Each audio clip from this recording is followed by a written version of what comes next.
How's it going, everybody? Welcome to the Race Provisions YouTube channel. I am Mark Jackson, founder of Race Provisions, and at Race Provisions, we make simple performance nutrition products for dirt bike and mountain bike riders, both before your ride, during your ride, and then eventually after your ride. We can help support your nutritional needs there. So if you go check out raceprovisions.com, you can, there'll be a discount code in the description below to help you out in your first order. And of course, if you have any questions about Race Provisions, just contact us. But that's not what this video is about. This video is about this 2023 KTM 350XCF.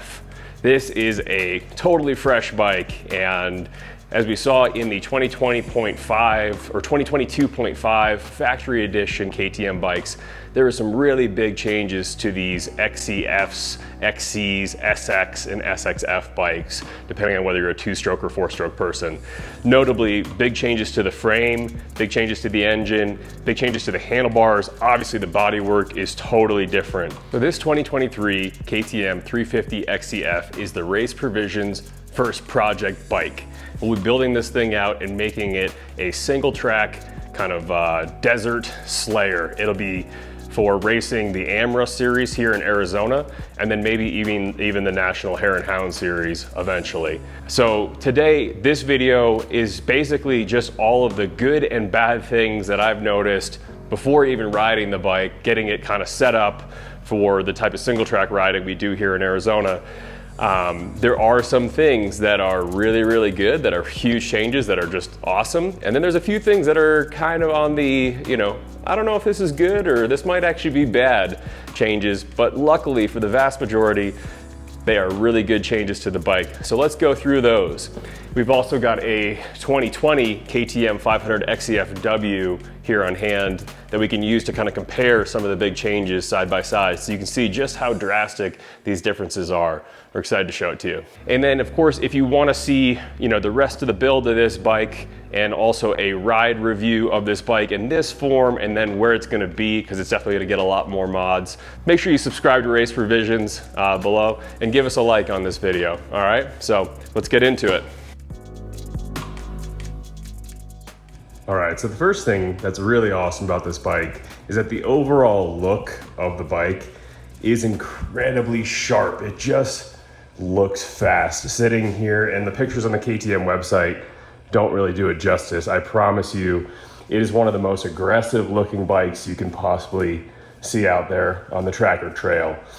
That sharp radiator shroud really looks like it wants to bite somebody. Hopefully not your leg in a crash scenario, but we'll see what happens with that. But yeah, compared to the 2020 generation, this one's just a little bit more rounded overall, and doesn't look as angry, whereas this thing literally just looks angry. The next thing that's really cool that they changed is the functionality of the bodywork itself. You can't really see it in pictures, but this whole surface right here where your knee goes is far flatter. Like, you have so much area here to grab the bike with your knee compared to the 2020, which kind of has a bit of a rounded concave surface here. The other thing that I notice is that the tail section on the 2020, especially on this left side, is actually far narrower on this older bike. The new bike, the tail section is much wider. You can see here, I actually measured it, that this side here actually comes out almost 1.5 inches wider than the older bikes.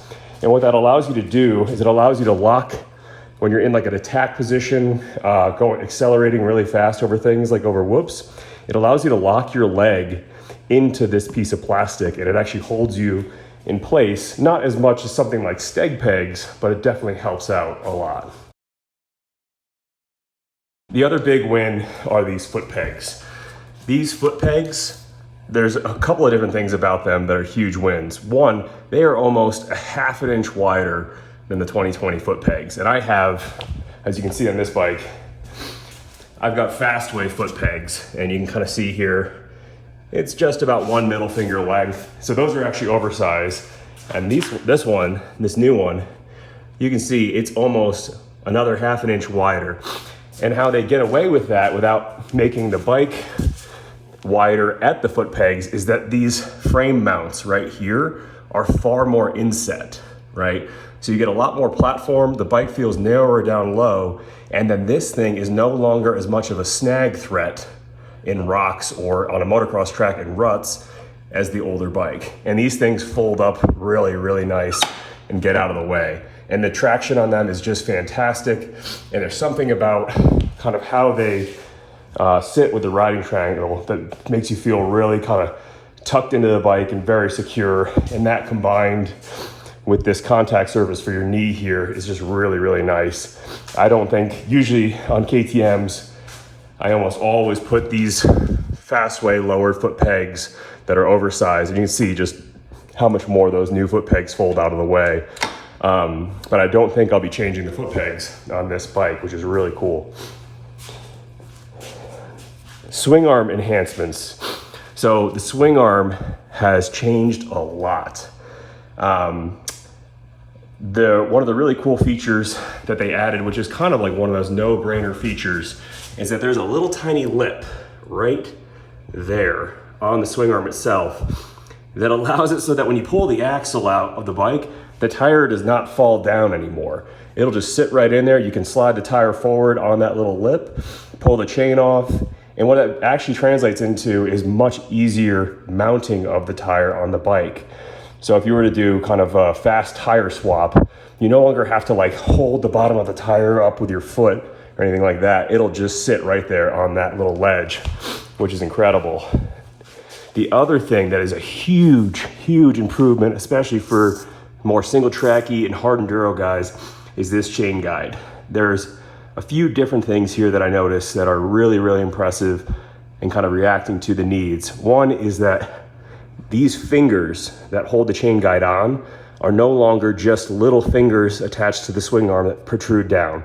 They actually have this little stabilizing piece in between them, and this right here is a lot shorter, so it's not as vulnerable.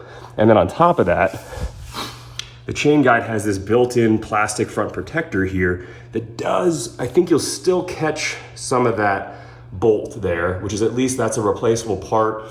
And then maybe when somebody comes out with some swing arm protectors, that will kind of get protected as well.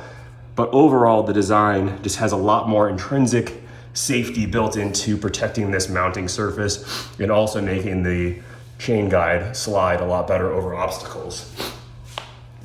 So if we look at the older one, you can see here that I've got the Bulletproof Designs strengthening piece, because these are just two fingers that protrude down, and a lot of guys have reported those breaking pretty regularly. And the TM Designs chain guide is really, really strong, but it's also super bulky.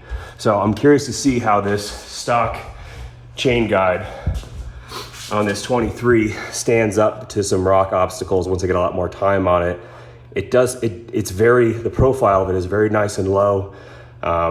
This arch is really, really, it's got a great angle here that hopefully will just allow it to slide over rocks.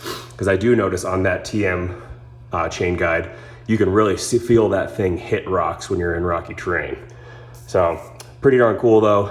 And you can see here, the chain guide actually does have metal inside of it too. So this whole unit should be pretty strong now. And then so if somebody can just protect those bolt heads with some swing arm guards, this would be a really much better system for anything rocky. Okay, another thing I really love on this bike is the matte black textured frame coating.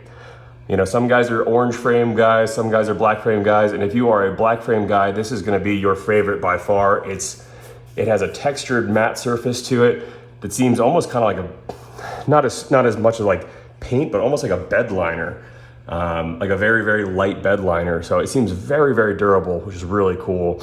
And the combination of that with the black ignition cover and clutch cover just look fantastic. And then once you change out those giant weird hand guards to something a little bit more attractive, the whole bike kind of comes together. The Airbox design is really, really good. There's a lot more room in that Airbox to get that filter in and out.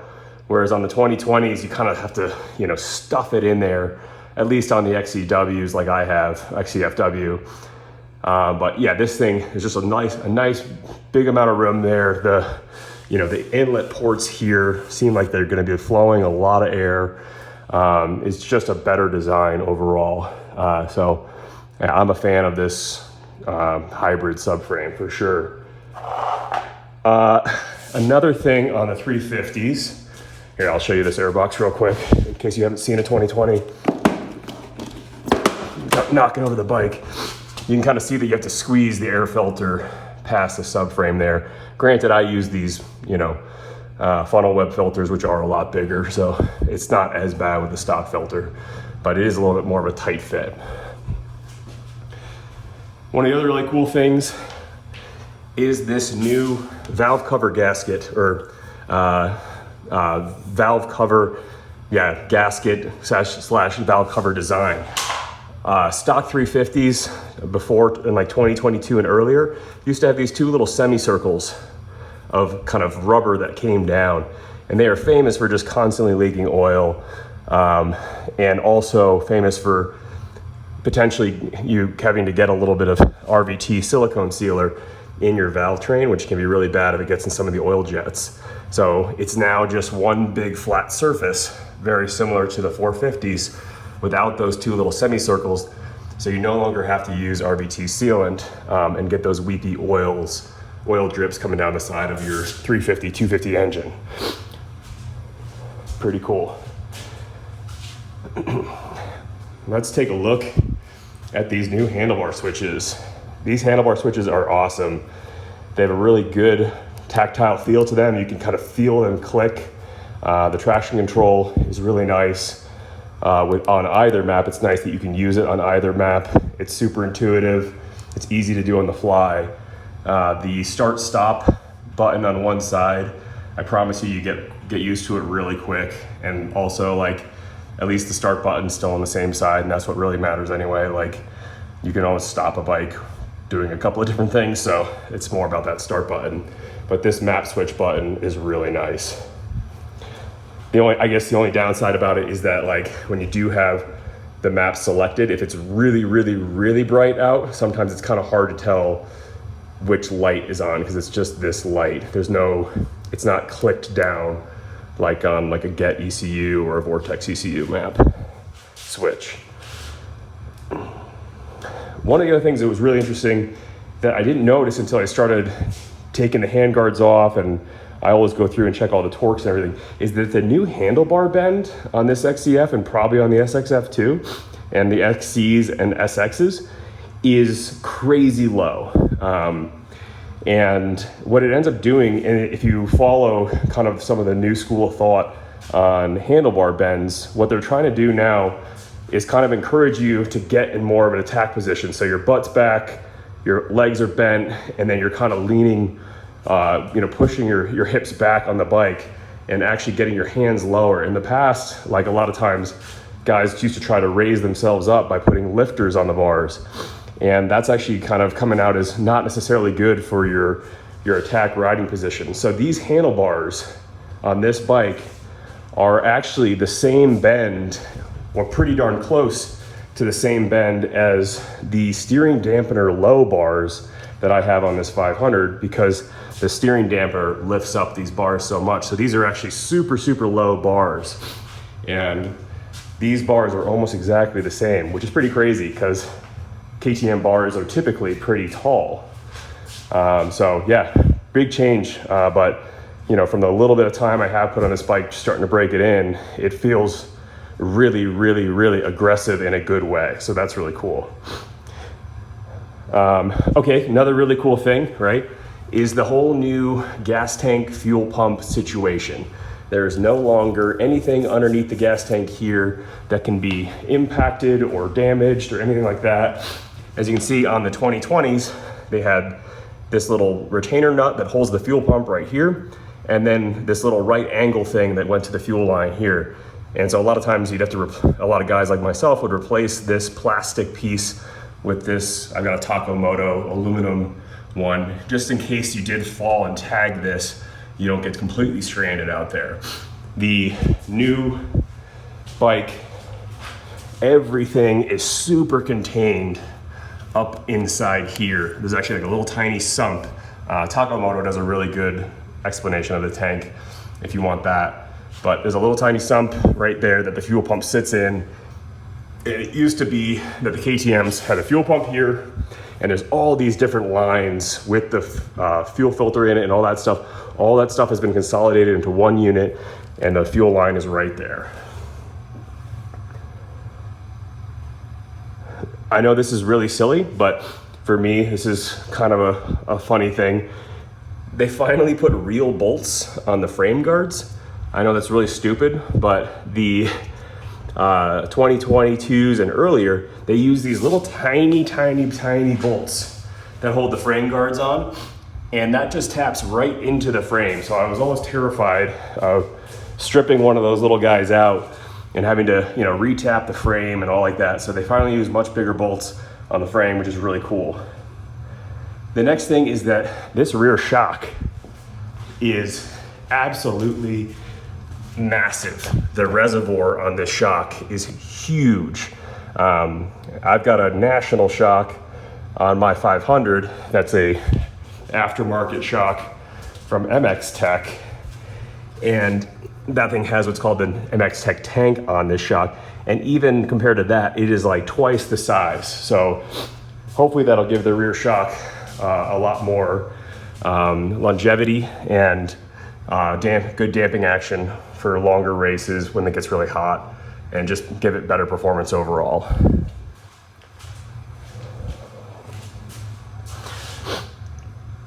And I think the last thing with the suspension is that, yeah, these little finger turn clickers, right? So you have finger adjustable clickers on the forks and on the shock. These actually work really well. And they're pretty well protected, right? Like this one's pretty well protected by the linkage. That's kind of the scary one. The rebound one on the bottom of this fork was pretty exposed, but if you just get some of these little Airbox fork slider protectors for 10 bucks, that does help minimize that risk. So that's all the good stuff that I've found about this bike thus far. You know, and I can tell you that, you know, with the time that I've had on the bike thus far, it feels fantastic. I can't wait to get it fully broken in and be able to start really ripping it. So stay tuned. Now let's talk about some bad things. All right, so let's talk about some of the bad things that I've noticed, or not necessarily bad, but we'll say weird, right? Weird things. You know, one of the downsides of this new fuel tank design is that getting your fuel line off can be really tricky. It's kind of tucked behind your clutch cable. Oh god, and there's just not a lot of room to work in there. Unlike the previous generation, there was some room to work in there. And then on top of that, yeah, as you can see, I can barely do this with one hand. Come on, buddy. All right, yeah, you guys are witnessing this in real time, that this is a pain. There we go. On top of that, the way the fuel line is oriented once it's disconnected, as you can see, it's just straight up. So if your bike is really dirty, you definitely have a scenario here where you could get some dirt and dust in that fuel line. Luckily, you're still behind the little, you know, inline fuel filter screen. It's not in front of it, but you could definitely come up with a scenario where, you know, as you're lifting this off, some dirt and dust can fall right into your fuel line. So what I've been trying to do is just get into the habit of either trying to tuck it down here and zip tie it. Oop, just sprayed myself with fuel. Or just use the little cap, the little rubber cap that they have, the washing cap that comes with a lot of these bikes, to cap that off, to make sure that as I'm taking that fuel tank off, nothing gets in there. You know, the next thing that I love the concept of is this Airbox grab handle. I love the concept of that, but the problem is that it's so far forward on the bike that you end up like lifting a lot of the weight of the motor when you're trying to lift the bike. It's, you know, it would be better in some ways if it was all the way like back here, but obviously that can't happen. So conceptually, I love that you have a handle, but in reality, you still kind of want to grab, you know, like right here on the bike to give yourself some leverage off that rear tire. And the mounting of, you know, this little bolt here is kind of all you got there for strength. So I don't know, over time I might try to find, you know, a way to put a handle strap over this to give it something to actually hold on to, because yeah, this plastic definitely bends a lot, and I'd hate to just rip that rear fender off one day, and this grab handle, you know, for putting it up on a stand and that sort of thing is not that functional. The third thing that's a little funky is that they put a much lower front gear on this. I think it's almost like twice as low as the previous year 350 to give it more crawling ability in first gear, so that in turn they put a 47 tooth rear sprocket on the bike. I think the last one's either had like a 51 or 52 or 50, somewhere in there. Either way, it's a much smaller rear sprocket, and they didn't change the chain length. So the rear axle is just really, really set back in the swing arm, which is good for high speed stability, but definitely hinders the cornering ability of the bike a little bit. So honestly, even from the time that I've ridden it a little bit here, I will probably end up putting a 50 tooth rear on here, so I can never come out of second or third on single track, and have first gear just for, you know, a really big log, you know, slow speed log pop or something like that. But at the end of the day, I really enjoy, you know, staying in second and third on single track anyway. So yeah, I'll probably be swapping that sprocket here pretty soon. This one's kind of, maybe I'm too sensitive about this, but there's something about this little square edge bolt that's right here that just kind of scares my manhood a little bit. Like if this were ever to come loose, the sliding here, I mean, it's probably super illogical and silly, but I'd rather not have something sharpened metal right where my business is gonna be. So yeah, I'll probably be checking that pretty regularly to make sure that it's torqued well. Okay, so then one of the downsides of the further inset frame and not having as much protrusion from the foot peg mount is that this little, you know, your rear brake stopper bolt here actually hangs out a fair amount, and it is pretty exposed here. I've already got this Tusk skid plate on here, is giving this thing a go.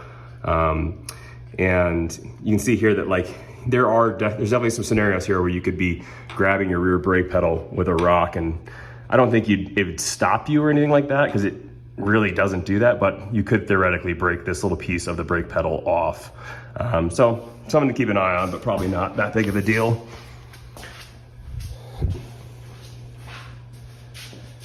So the new kickstand looks awesome, and it's definitely like super, super burly and very strong. This whole spring mechanism seems really strong as compared to kind of that old one with the little, you know, the tiny screw that mounts into this kickstand here on the old one. A lot of guys have reported this thing eventually breaking and, you know, kind of the kickstand wanting to fall down. And this one's definitely a lot stronger looking. But I did notice that it is really hard to get your foot on this little thing here. The older one, there's a lot more space between the bodywork. It's just really easy to get a foot. It's really easy to get a foot in there and pull that thing down. Whereas this one, it's pretty darn tight between here to get that down. So, you know, splitting hairs here, it's nothing too bad. You know, another thing on this bike, did find a fair amount of loose bolts. The hose clamps for the cooling lines were actually pretty loose. These upper triple clamp bolts were pretty, I wouldn't say they were loose, but they were definitely not torqued to spec. Front pinch bolts on the front axle, those were loose. So just make sure you go through these bikes and torque them regularly while they're breaking in. Probably a good idea to just make that a habit anyway. And then the final thing that I noticed is that, and I won't do it right now, but when I pulled the seat off, the wiring harness actually was putting a lot of stress on the ECU. It didn't give enough slack in the wiring harness from right here, so like the ECU and its rubber mounts was actually getting pulled forward and twisted a little bit. And I really didn't like the idea of just that pin connector that goes into the ECU, putting that stress on it. I wanted it to be nice and neutral. So I went ahead and clipped all the zip ties following the wiring harness all the way up to here, and just allowed it to shifted it down a little bit to give a little bit more slack on the ECU. All right, so as you can see here, here's the ECU. It still has a little bit, you can see how the mount is a little bit bent right here. It still has a little bit of tension from this wiring harness, kind of pulling it forward a little bit, which, I just don't want it putting any stress on these connections into these pin connectors, because if any one of those goes, you're probably dead in the water. But something that is really nice about how they reorganized the underseat area is that the battery has been moved from the back of the bike to the front of the bike. It's been centralized, right? So they took the heavier thing, the battery, and swapped it with the ECU to kind of centralize that mass better even more. And you can see that the battery is actually laying flat because the lithium-ion battery doesn't matter. So the mass centralization is really cool down here. I mean, overall, the bike is absolutely sick. It is such a good looking bike. Even, riding 75% throttle for the last couple hours, it feels fantastic. It just wants to eat. So if you got one of these on your list, I don't see any reason why you should take it off your list. And then definitely subscribe here so we can do a first ride review. Stay tuned and take care.